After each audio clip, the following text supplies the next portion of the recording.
नमस्कार दोस्तों, आरती सौरभ सहदेव चैनल पर आपका एक बार फिर से स्वागत है। तो आज हम फिर से लेकर आए हैं आपके लिए एक नई कहानी। तो आज की कहानी है हमारी कहीं बारिश हो गई तो चलिए दोस्तों, कहानी को हम शुरू करते हैं। यह कहानी एक गांव की है जिसमें 4 साल से बारिश की कोई बूंद नहीं गिरी थी।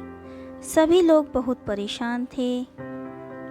हरिया भी अपने बीवी बच्चों के साथ जैसे तैसे समय काट रहा था।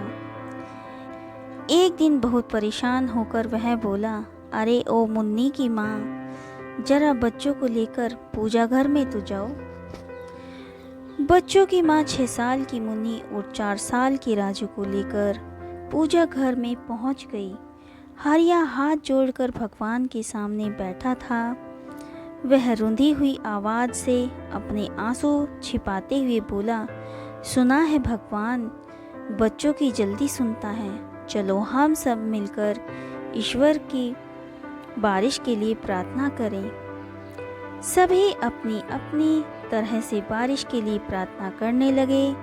मुन्नी मन ही मन बोली, भगवान जी, मेरे बाबा बहुत परेशान हैं। आप तो सब कुछ कर सकते हैं, हमारे गांव में भी बारिश कर दीजिए ना। पूजा करने के कुछ देर बाद हरिया उठा और घर से बाहर निकलने लगा। आप कहाँ जा रहे हैं बाबा? मुन्नी बोली, बस ऐसे ही खेत तक जा रहा हूँ बेटा। हरिया बाहर निकलते हुए बोला, अरे रुको रुको, अपने साथ यह छाता ले जाओ, कहीं बारिश हो गई तो। मुन्नी दौड़ कर गई और खुंटी पर टंगा छाता ले आई। छाता देखकर हरिया बोला, अरे इसका क्या काम, अब तो शाम होने को है, धूप तो जा चुकी है। मुन्नी मासूमियत से बोली, अरे बाबा, अभी थोड़ी देर पहले ही तो हमने प्रार्थना की थी, कहीं बारिश हो गई तो। मुन्नी का जवाब सुन हरिया स्तब्ध रह गया।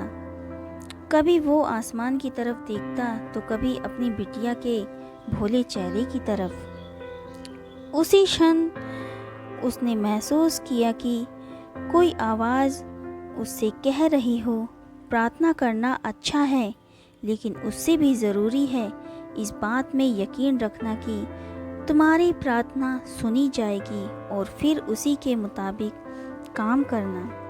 हरिया ने फौरन अपनी बेटी को गोद में उठा लिया, उसके माथे को चूमा और छाता अपने हाथ में घुमाते हुए आगे बढ़ गया। दोस्तों, हम सभी प्रार्थना करते हैं, पर हम सभी अपनी प्रेयर्स में विश्वास नहीं करते और ऐसे में हमारी प्रार्थना बस शब्द बनकर रह जाती है, वास्तविकता में नहीं बदलती।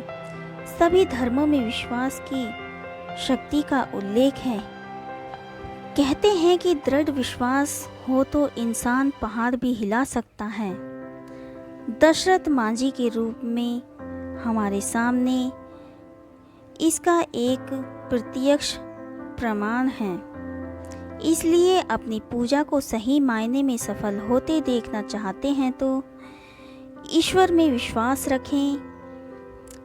ऐसे मानो आपको प्रार्थना सुनी ही जाने वाली हो, और जब आप लगातार ऐसा करोगे तो भगवान आपकी ज़रूर सुनेगा। तो दोस्तों, आज की यह छोटी सी कहानी आपको हमारी कैसी लगी? अगर आपको हमारी कहानी पसंद आई हो तो उसे ज़्यादा से ज़्यादा लाइक और शेयर करें और हमारे चैनल को सब्सक्राइब करना ना भूलें। धन्यवाद।